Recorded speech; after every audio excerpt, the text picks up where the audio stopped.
April থেকে রাজ্যসহ সমস্ত দেশ জুড়ে এটিএম থেকে টাকা তোলা থেকে শুরু করে আধার কার্ড পর্যন্ত বেশ কিছু জিনিসে পরিবর্তন আসছে, যেগুলো একজন সাধারণ নাগরিক হিসেবে আপনি যদি না জানেন সেক্ষেত্রে কিন্তু আপনি বিপদে পড়তে পারেন।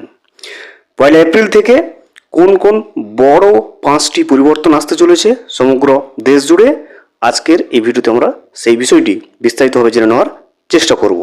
ভিডিওটি বিস্তারিতভাবে দেখে নেওয়ার আগে ছোট্ট একটা অনুরোধ, যদি চ্যানেলে নতুন হয়ে থাকেন অবশ্যই চ্যানেলটা সাবস্ক্রাইব করে রাখবেন এবং নোটিফিকেশনটা অল করে রাখবেন এই ধরনের সমস্ত আপডেট সবার আগে পাওয়ার জন্য।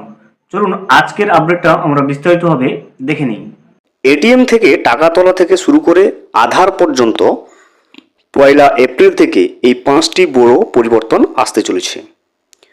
1 এপ্রিল থেকে বেশ কিছু আর্থিক নিয়ম পরিবর্তন কার্যকর হতে চলেছে। এগুলো সাধারণ মানুষের পকেট এবং দৈনন্দিন খরচের উপর সরাসরি কিন্তু প্রভাব ফেলবে। 1 এপ্রিল থেকে বেশ কিছু আর্থিক নিয়মের পরিবর্তন কার্যকর হতে চলেছে। এই পরিবর্তনগুলো সাধারণ মানুষের আয় ও দৈনন্দিন খরচের উপর সরাসরি প্রভাব ফেলবে। এই পরিবর্তনগুলো বিশেষ করে চাকরিজীবী, করদাতা এবং বিনিয়োগকারীদের জন্য অত্যন্ত গুরুত্বপূর্ণ।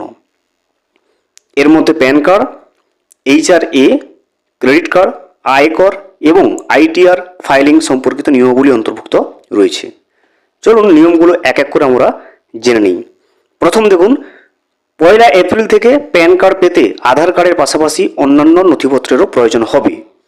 এখন পর্যন্ত আধার কার্ড ব্যবহার করে প্যান কার্ডের জন্য আবেদন করা সহজ ছিল, তবে এটি পরিবর্তন করার সিদ্ধান্ত নেওয়া হয়েছে। আধার কার্ডের সাথে জন্ম শংসাপত্র, voter ID, passport, driving licence, 10ম শ্রেণীর শংসাপত্র বা অন্যান্য সরকারি নথিপত্রের কিন্তু প্রয়োজন হবে প্যান কার্ড তৈরির ক্ষেত্রে। সরকারের এই পদক্ষেপ প্যান কার্ডকে আগের চেয়ে আরও সুরক্ষিত করবে, তবে প্যান কার্ড পেতে আগের চেয়ে কিছুটা বেশি সময় লাগতে পারে। এছাড়াও প্যান কার্ডের জন্য আবেদনপত্র একটি নতুন ফর্ম ব্যবহার করে জমা দিতে হবে। HRA দাবির ক্ষেত্রে কঠোরতা বৃদ্ধি হয়েছে। এখন বাড়ি ভাড়া ভাতা যেটা HRA দাবিদারদের জন্য নিয়মকানুন আরও কঠোর কিন্তু হয়েছে। যদি কোনো কর্মচারী বছরে 1 লক্ষ টাকার বেশি ভাড়া দেন তবে তাকে অবশ্যই বাড়িওয়ালার প্যান নম্বর দিতে হবে। এছাড়াও বাড়িওয়ালা পরিবারের সদস্য কিনা সে সম্পর্কিত তথ্য প্রদান করতে হবে।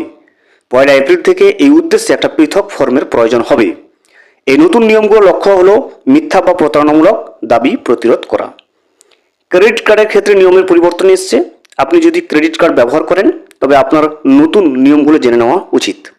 এখন থেকে বড় অঙ্কের ক্রেডিট কার্ড লেনদেন পর্যবেক্ষণ করা হবে। 1 বছরে 10 লক্ষের বেশি ডিজিটাল খরচ অথবা 1 লক্ষের বেশি নগদ অর্থ প্রদানের বিষয়ে আয়কর বিভাগকে জানাতে হবে। অন্যদিকে করদাতাদের জন্য একটা নতুন সুবিধা যোগ করা হয়েছে, যার মাধ্যমে তারা ক্রেডিট কার্ড ব্যবহার করে কর পরিশোধ করতে পারবেন।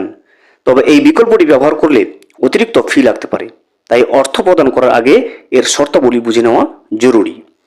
ITR ফাইলিং করার জন্য পরিবর্তন কিছু এসছে। ITR দাখিলের তারিখে কিছু পরিবর্তন আনা হয়েছে।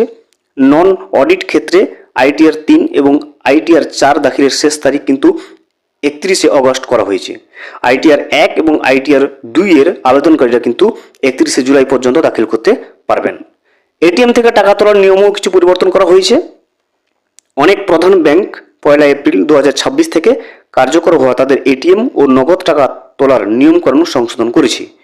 HDFC ব্যাংক মেট্রো শহরগুলিতে বিনামূল্যে লেনদেনের সংখ্যা 3টি এবং নন মেট্রো শহরগুলিতে 5টি সীমাবদ্ধ করেছে। পাঞ্জাব ন্যাশনাল ব্যাংকও নির্দিষ্ট কিছু ডেবিট কার্ডে দৈনিক নগদ টাকা তোলার সীমা 1 লক্ষ টাকা থেকে কমিয়ে 50,000 টাকা করেছে। এছাড়াও বন্ধন ব্যাংক তাদের ATM এর নিয়ম সংশোধন করেছে, যার ফলে প্রতি মাসে 5টি বিনামূল্যে আর্থিক লেনদেন করা যাবে।